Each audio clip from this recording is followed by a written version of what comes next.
Hello SSC শিক্ষার্থী বন্ধুরা, আশা করি তোমরা সবাই ভালো আছো। এইমার্স একাডেমিতে তোমাদের সবাইকে স্বাগত।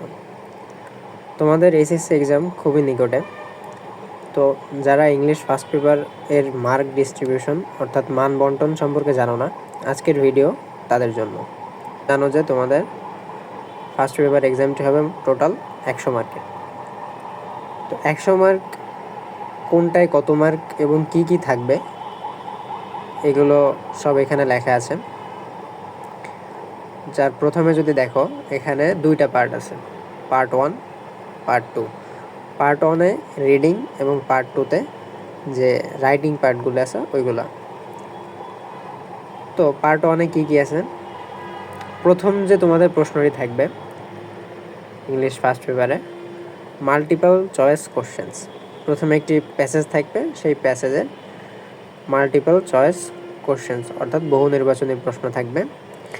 টোটাল থাকবে 10টায় হাফ মার্ক করে 5 মার্ক।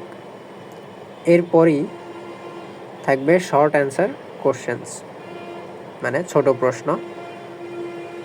ওই প্যাসেজ অনুসারে প্রশ্নের উত্তরগুলো অ্যান্সার করতে হবে।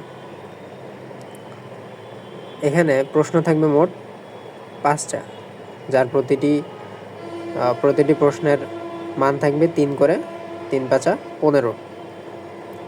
তো এই প্যাসেজ থেকে তোমাদের টোটাল মার্ক আসবে 5 আর 15 20।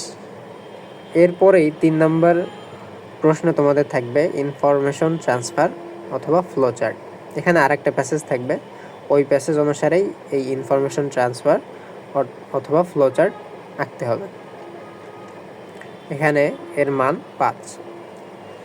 এরপর সামারি রাইটিং, যে প্যাসেজটা থাকবে ওই প্যাসেজের একটি সামারি লিখতে হবে। সামারিতে মার্ক আছে 10।